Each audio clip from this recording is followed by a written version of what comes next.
Caterpillar broke every rule of diesel engine design.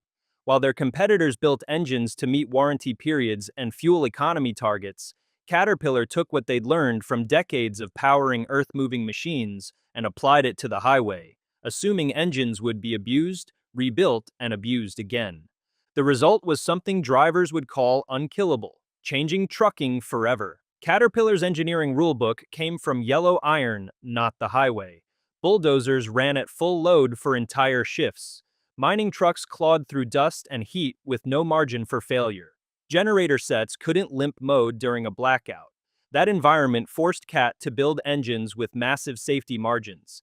Thick main webs, oversized bearing surfaces, deep induction-hardened crankshafts, and blocks designed to resist distortion under constant stress. When Caterpillar decided to enter the highway market, they didn't abandon these principles. They applied construction equipment engineering to over-the-road applications, creating engines that treated highway operation as light duty compared to their intended design parameters. The 1693, introduced around 1970, brought construction DNA to highway chassis. This 14.6-liter engine featured the heavy cast iron block construction that Caterpillar had perfected in off-highway applications. The block casting included thick webbing between main bearing caps, creating a rigid foundation that resisted bore distortion under load. Large journal diameters distributed crankshaft loads across maximum bearing surface area, reducing unit pressure on wear surfaces. Unlike many industrial engines of the era, the 1693 utilized a single overhead camshaft design. While most construction engines relied on cam-in-block pushrod layouts, the overhead cam allowed improved breathing and more stable high RPM operation for sustained highway use. It wasn't just a construction engine shoved into a truck, it was a serious highway power plant. While most heavy-duty competitors also used forged steel crankshafts, Caterpillar distinguished itself through massive journal dimensions and deep induction hardening, increasing fatigue resistance under sustained high load. The crankshaft featured large counterweights that balanced rotating forces and reduced vibration transmission to the block structure. Like its heavy equipment siblings, the 1693 used fully gear-driven timing and accessory drives, standard practice among heavy-duty diesels but critical to long-term timing stability. The gear train drove the injection pump, oil pump, and cooling system directly from the crankshaft, ensuring precise timing throughout the engine's service life. Mechanical injection systems provided fuel delivery without electronic sensors or complex control modules that could fail in harsh operating conditions. The 1693 used a direct injection combustion system that optimized fuel burn and heat distribution under sustained load. This approach affected thermal patterns on pistons and cylinder heads while maintaining efficient fuel consumption. The controlled combustion also influenced stress patterns on connecting rods and main bearings, contributing to extended component life. The 1693 was typically governed around 2000 RPM and was comfortable operating in higher RPM ranges than many later engines. Its torque characteristics supported strong highway pulling power, but the major shift towards sustained low RPM cruising and economy operation emerged with later 3406 variants and the calibration strategies of the 1980s. The mechanical advantages of this approach became apparent in stress cycle mathematics. Fatigue failures in engine components result from repeated loading and unloading cycles. Each crankshaft revolution subjects bearings, connecting rods, and pistons to complete stress cycles. Higher RPM operation multiplies these cycles proportionally, accelerating fatigue accumulation in critical components. Consider two engines covering identical mileage over their service lives. Engine A cruises at 2100 RPM, typical for highway diesels of the era. Engine B, representing the Caterpillar approach, cruises at 1400 RPM. At 2100 versus 1400 RPM, the higher revving engine racks up about half again as many crankshaft revolutions over the same distance. This difference translates directly into bearing fatigue life, connecting rod stretch, valve train wear, and oil shear rates. Mean piston speed increases directly with RPM, creating higher inertial loads on connecting rods and main bearings. Valve train components cycle more frequently, accelerating wear on camshaft lobes, lifters, and valve guides. Oil molecules experience higher shear rates at elevated RPM, breaking down lubricant films and reducing protection of critical wear surfaces. The 1693 proved that construction equipment architecture could succeed in highway applications, but it also revealed opportunities for refinement. The engine's weight and size limited its applications, and certain design elements could be optimized for over-the-road service. Caterpillar used this experience to develop the 3406, an engine that perfected the integration of heavy-duty engineering principles with highway packaging requirements. The 3406, introduced in the mid-70s, was designed as a more compact alternative to the larger 1693, allowing Caterpillar to fit a wider range of highway chassis while carrying forward its durability philosophy. Unlike the 1693's overhead cam layout, the 3406 returned to a cam and block pushrod design, reducing overall engine height and improving packaging flexibility without sacrificing structural strength. At the time, many highway engines were chasing horsepower numbers and lighter packaging. Thin main webs reduced weight. Narrower bearings reduced friction. Blocks were cast closer to minimum tolerance to save material cost. On paper, the math worked. On the road, under sustained heavy haul, those margins disappeared. Capwalk developed. Bearing edges loaded unevenly. Thermal distortion crept into cylinder bores. None of it catastrophic at first, just incremental fatigue accumulating mile after mile. Caterpillar's answer wasn't higher RPM or lighter castings. It was more iron. Wet replaceable cylinder liners formed the foundation of the 3406's rebuildability. Unlike dry sleeve designs that required machining the block when cylinders wore beyond tolerance, wet liners could be pulled from the top of the engine and replaced with new components. This approach preserved the expensive block casting through multiple overhaul cycles, reducing the total cost of ownership and encouraging rebuilds rather than engine replacement. The 7-main bearing design provided rigid crank support across the engine's long-stroke architecture. Additional main bearings reduced the unsupported span between bearing caps, minimizing crankshaft deflection under load. This design prevented the bearing edge loading that caused premature failures in engines with inadequate crank support. The one-piece cast iron cylinder head incorporated replaceable valve seats and guides, allowing refurbishment without scrapping the casting. Instead of replacing an entire head when wear occurred, technicians could service individual components, reducing cost and preserving the engine's core structure. The in-frame overhaul design represented perhaps the most significant advancement in highway diesel serviceability. Traditional engine rebuilds required removing the engine from the chassis, transporting it to a machine shop, and performing extensive disassembly. The 3406's architecture enabled complete rebuilds with the engine remaining in the frame, dramatically reducing downtime and repair costs. Bearing life comes down to surface area and load. Caterpillar attacked both. Larger journal diameters spread force across more material. Wider bearings reduced unit pressure. Rigid blocks kept everything aligned under load. The result was simple. Oil film survived longer, metal touched metal less often, and fatigue took dramatically longer to accumulate. This is why heavy haul operators gravitated toward the 3406.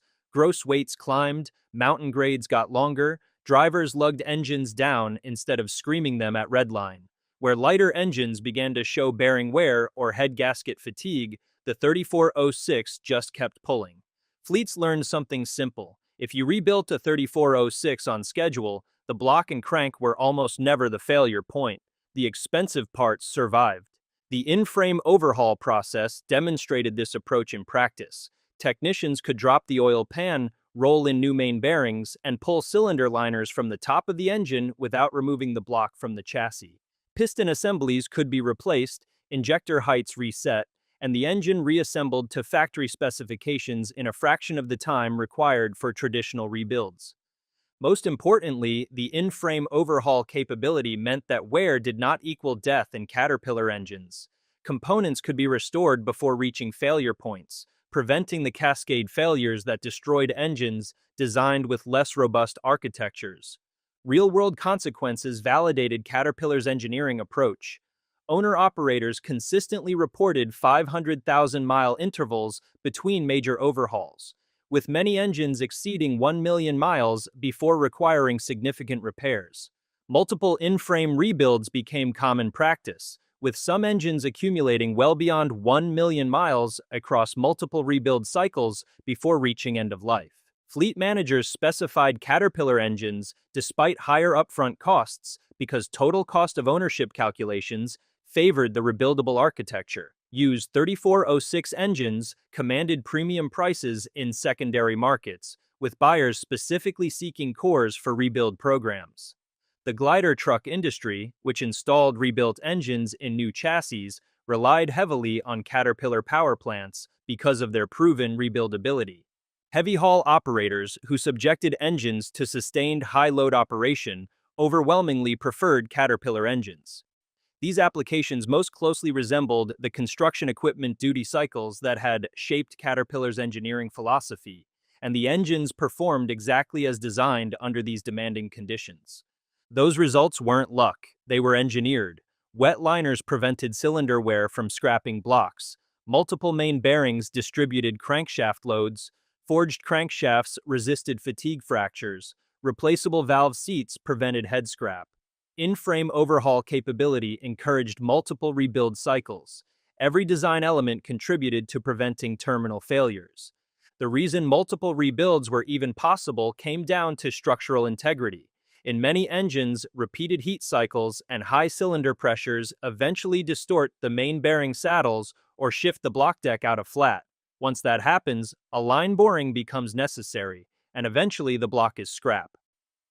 The 3406's thick main webs and deep skirt block architecture resisted that distortion. Main caps stayed seated. Crank centerline remained true. The block didn't walk over time. Wet liners also isolated cylinder wear from the parent casting. Combustion pressure and heat stayed contained within a replaceable sleeve rather than eroding the block itself. Rebuild after rebuild, the expensive iron structure stayed dimensionally stable. That's what separated a rebuildable engine from one that was merely repairable. The 3406E arrived in the early 1990s and replaced the traditional mechanical injection pump with electronically controlled unit injectors. Each injector was mechanically actuated by the camshaft, but timing and fuel quantity were controlled entirely by the ECM. The 3406E would later evolve into the C15, the final and most powerful iteration of Caterpillar's highway engine architecture.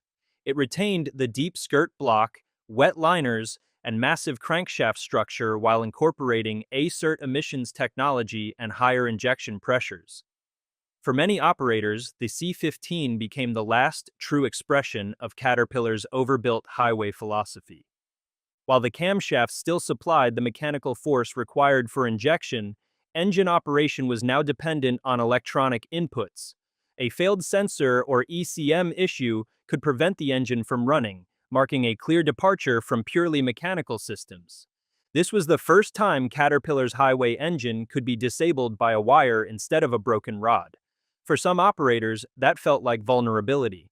But underneath the harnesses and sensors, the iron hadn't changed. The block was still massive, the crank still overbuilt, the liners still replaceable. However, these electronic failures rarely caused terminal engine damage. The robust block, crankshaft, and bearing structure continued to provide the durability that had made Caterpillar engines legendary. Electronic controls could be repaired or replaced without affecting the engine's fundamental integrity. The gear-driven architecture proved particularly valuable as electronic complexity increased. While other manufacturers relied on timing chains or belts that could stretch or break, disrupting precise injection timing, Caterpillar's gear train maintained timing integrity regardless of electronic system status. This precision became more critical as injection timing windows narrowed to meet emissions requirements. The heavy cast iron construction provided thermal mass and structural rigidity that helped resist distortion under high heat loads. The thick webbing between cylinders created heat transfer paths that prevented localized hotspots from developing into catastrophic failures. The wet liner system also provided targeted cooling at the top of the liner, where combustion heat is most intense, helping control thermal distortion in the most highly stressed area of the cylinder. Bearing technology evolution demonstrated Caterpillar's commitment to continuous improvement within proven architectures. While maintaining the large journal diameters and multiple bearing configuration, Caterpillar incorporated advanced bearing materials and surface treatments that extended service intervals. Tri-metal bearings with improved fatigue resistance and better conformability reduced the risk of bearing failures even under extreme loading conditions. The connecting rod design reflected similar evolutionary improvements. Forged steel construction provided the strength necessary for high-torque applications, while precision machining ensured consistent bearing clearances and optimal load distribution. The rod-to-stroke ratio optimization reduced side loading on cylinder walls, minimizing liner wear and extending service intervals. This approach proved crucial as injection pressures increased to meet emissions requirements. Higher pressures created greater stress on injection system components, but Caterpillar's robust design provided the strength necessary to handle these increased loads. The electronic unit injection system combined electronic control with mechanical durability. Valve train durability reflected the heavy-duty design philosophy applied to highway service. Larger valve stems and guides distributed loads across greater surface areas, reducing unit pressures that caused premature wear. The gear-driven camshaft eliminated timing chain stretch that affected valve timing in competing designs, maintaining precise valve events throughout extended service intervals. Oil system design reflected the continuous duty philosophy that shaped all Caterpillar engine systems. Larger oil pumps and increased oil capacity provided superior lubrication under sustained high-load operation. Full-flow filtration with bypass capability ensured continuous oil circulation even if filters became restricted, preventing the oil starvation that caused bearing failures in less robust designs. The oil cooling system integrated with thermal management strategy to maintain optimal oil temperatures under varying load conditions. Larger oil coolers prevented oil degradation that accelerated bearing wear and reduced service intervals. This attention to oil system design reflected Caterpillar's understanding that lubrication system failures often triggered cascade failures that destroyed otherwise durable engines. Turbocharging integration demonstrated how Caterpillar adapted new technologies to their proven principles. Rather than designing lightweight, high-speed turbochargers that maximize power density, Caterpillar specified robust turbochargers that could withstand sustained high-load operation. Heavy-duty mounting brackets and vibration isolation prevented the fatigue failures that plagued turbochargers in less robust installations. But the world was changing around Caterpillar's iron philosophy. Emissions regulations tightened throughout the 1990s and 2000s, demanding sophisticated after-treatment systems and precise electronic controls. Fuel economy became paramount as diesel prices climbed. Weight restrictions pushed manufacturers toward aluminum and thin-wall castings. The very attributes that made Caterpillar engines unkillable became liabilities in a market obsessed with efficiency. Emissions compliance demanded cooled EGR, complex turbo compounding strategies, and eventually after-treatment systems that required tight integration between engine and chassis manufacturers. That meant higher combustion temperatures, more soot loading, and greater thermal stress inside engines that had originally been designed around mechanical simplicity. Meeting those standards without sacrificing durability required massive R&D investment into systems that didn't necessarily improve engine longevity, only compliance. And compliance margins were shrinking faster than rebuild intervals. Caterpillar faced a choice: redesign the platform around emissions-first architecture or double down on the heavy, serviceable design that had defined them. Redesigning meant sacrificing the rebuildable simplicity that made the 3406 legendary. Not redesigning meant falling behind regulatory requirements. For a company built around construction equipment, margins, and lifecycle durability, the economics of highway emission certification grew harder to justify every year. In 2008, facing the upcoming EPA emissions deadline that would require a complete architectural redesign, Caterpillar announced it would exit the U.S. on-highway engine market. Rather than re-engineer the platform around emissions-first design, Caterpillar chose to stop certifying its heavy-duty highway engines. The company briefly partnered with Navistar to produce Cat-branded vocational trucks, but the era of new yellow engines in highway tractors was over. Ultimately, Caterpillar's highway engines didn't fail, the market simply moved on.